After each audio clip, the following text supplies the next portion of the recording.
Congressman John Lewis of Georgia is being cast as the undisputed champion of black America, standing in opposition to Donald Trump on behalf of all African Americans. But Lewis does not speak for all African Americans. Mason Weaver used to be a Black Panther, for example. He now says Lewis is a, quote, civil rights turncoat who's collaborating with the Democratic Party to oppress black America. Mr. Weaver joins us now to explain what he means. Mr. Weaver, thanks for joining us tonight. My pleasure. Really, my pleasure. So what did you mean by that? Well, you know, in the early 70s and late 60s, we were demonstrating and protesting for the right to compete as adult citizens in America. We were not demonstrating to be taken care of better.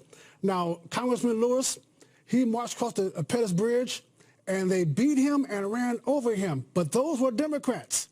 It was Democrat. George Wallace stood in the schoolhouse yard. It was Democrats, Bull Connors, that oppressed folks. It was Democrats that voted for the litmus test called the literacy test and the poll tax. He was fighting Democrats. But after they beat his behind on that bridge and ran over him and stomped him on the ground, he got up and turned and joined them. He joined the oppressors and became a stooge for them, where he was now sitting and presiding over the destruction of the black community, the destruction of the black men, the destruction of the black woman with drugs and gangs. He has presided over the worst school system in the world, where black people are learning only to be gang prep. So I'm outraged that the demonstration that he had early in his life has turned into a subjugation of his rights and authority as a black leader. So when you say he's presided over, are you speaking of his congressional district? Not just his congressional district, but the Congressional Communist Black Caucus that has every district they own and control is a ghetto hellhole. It's a place that no one wants to go to. They're in control of every inner city school system, every inner city police, every inner city jail. They have produced nothing but drugs and misery. Black-owned businesses, black-owned housing has been reduced. They have presided over the destruction of black people. They should be ashamed of themselves, and I don't understand why any black person could be a Democrat. Huh.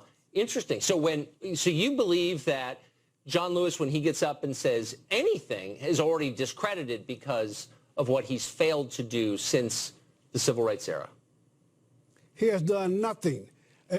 John Lewis, bless his heart, it took courage to do what he did in early life.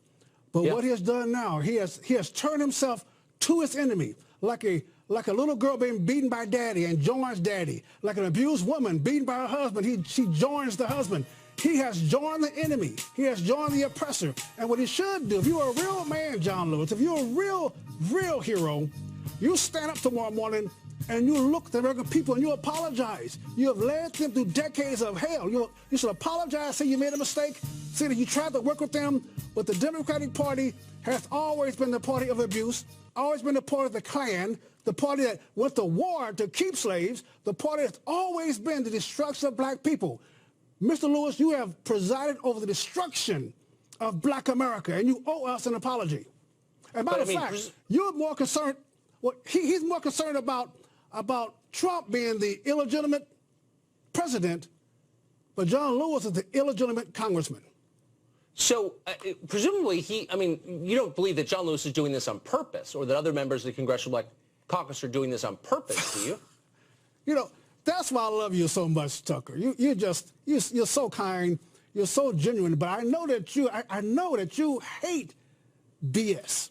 So I'm going to tell you, all I've seen that he has gotten rich and his people have gotten poor.